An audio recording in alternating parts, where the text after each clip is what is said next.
എന്തിനു വേണ്ടിയാണ് ശിവഗിരി തീർത്ഥാടനം? ഇക്കാര്യത്തിൽ ഗുരുവിന് വ്യക്തമായ ധാരണയുണ്ടായിരുന്നു. ശ്രീബുദ്ധൻ്റെ അഷ്ടാംഗമാർഗം പോലെ 8 കാര്യങ്ങൾ ഗുരുവും നിർദ്ദേശിക്കുകയുണ്ടായി.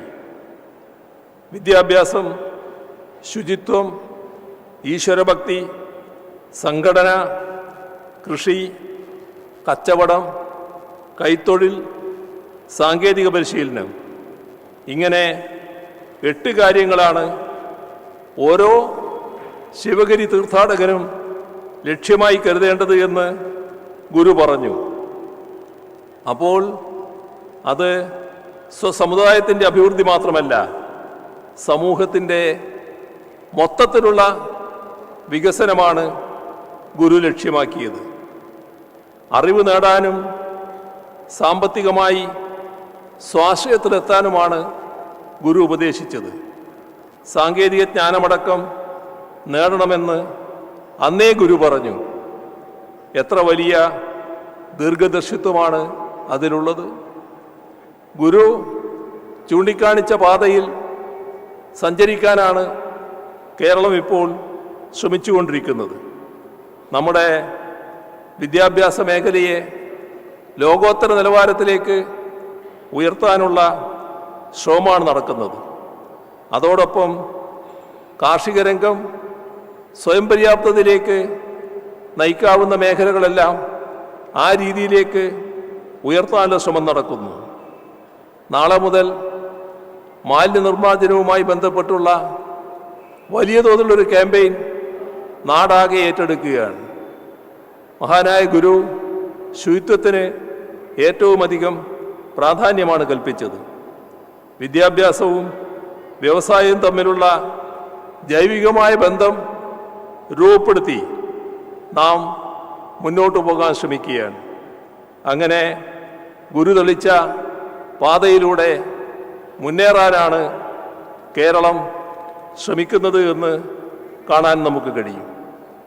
മനുഷ്യത്വത്തിൻ്റെ മഹത്തായ സന്ദേശം ലോകത്താകെ പടർത്തിയ തീർത്ഥാടന കേന്ദ്രമാണ് ശിവഗിരി.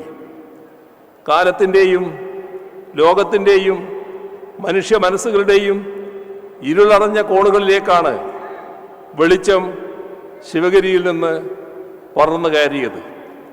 ആ വെളിച്ചം കാലത്തെ മാറ്റിയെടുത്തു, ലോകത്തെ മാറ്റിയെടുത്തു, മനുഷ്യ മനസ്സുകളെയും മാറ്റിയെടുത്തു.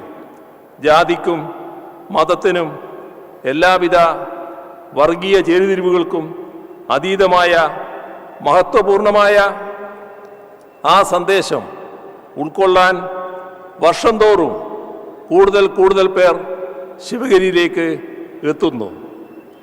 സത്യത്തിൽ ശിവഗിരി തീർത്ഥാടനം പൂർണ്ണമാവുന്നത് ശിവഗിരിയിലേക്ക് 10,000-കണക്കിന് ആളുകൾ ഒഴുകി എത്തുന്നിടത്തല്ല, മറിച്ച് ഇവിടേക്ക് എത്തുന്ന 10,000-ങ്ങൾ ശ്രീനാരായണ ഗുരുവിൻ്റെ കാരുണ്യപൂർവമായ മഹാസന്ദേശങ്ങൾ ഉൾക്കൊള്ളുന്നവരായി മാറണം. അവ ഉൾക്കൊണ്ട് മടങ്ങിപ്പോയി സ്വന്തം ജീവിതത്തിലും പൊതുജീവിതത്തിലും പകർത്തുന്നവരാവണം.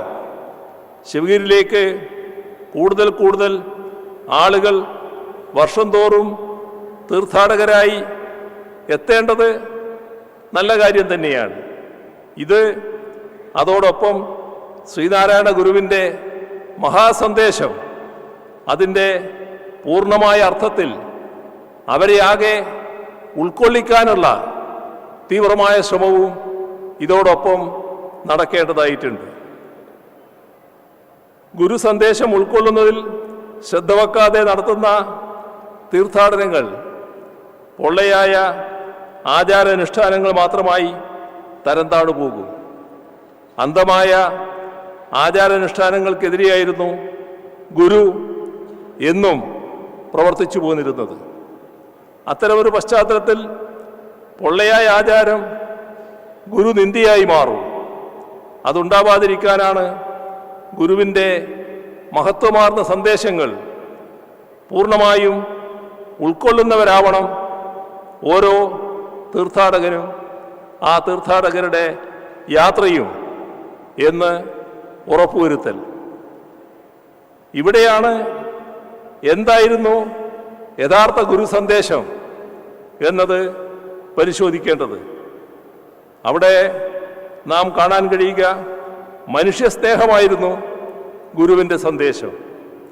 ആ സ്നേഹത്തിൽ ജാതിയുടെയോ മതത്തിൻ്റെയോ വേർതിരിവില്ല. അത്തരം വേർതിരിവുകൾ കൽപ്പിക്കാൻ ആരെങ്കിലും ശ്രമിച്ചാൽ അത് ഗുരു സഹിക്കുമായിരുന്നില്ല. അങ്ങനെയുള്ള ഗുരുവിനെ തന്നെ ജാതിയുടെയോ മതത്തിൻ്റെയോ വേലികെട്ടി അതിനുള്ളിൽ പ്രതിഷ്ഠിക്കാൻ ആരെങ്കിലും ശ്രമിച്ചാലോ അതിൽ കവിഞ്ഞ ഗുരു നിന്ദയുണ്ടാവാനില്ല. അക്കാര്യം നാം ഓർമ്മിക്കേണ്ടതുണ്ട്. ഓർമ്മിച്ചാൽ മാത്രം പോരാ, അത്തരം ശ്രമങ്ങൾക്കെതിരായി നല്ല ജാഗ്രത പുലർത്തുകയും വേണം. ആ ജാഗ്രതയുണ്ടായില്ലെങ്കിൽ ഗുരു എന്തിനൊക്കെ വേണ്ടി നിലകൊണ്ടോ അതിനൊക്കെ എതിരായ പക്ഷത്തേക്ക് ഗുരുവിനെ തട്ടിയെടുത്ത് കൊണ്ടുപോയി പുനഃപ്രതിഷ്ഠിക്കാനുള്ള ശ്രമങ്ങളുണ്ടാവും. ഗുരു എന്തിനൊക്കെ എതിരെ പൊരുതിയോ അതിൻ്റെയൊക്കെ വക്താവായി ഗുരുവിനെ അവതരിപ്പിക്കാനുള്ള ശ്രമങ്ങളുണ്ടാവും. അതുണ്ടായിക്കൂടാ. അത്തരം ദുർവ്യാഖ്യാനങ്ങൾ അനുവദിക്കില്ല എന്ന് ഉറച്ച് പ്രഖ്യാപിക്കാൻ കഴിയണം.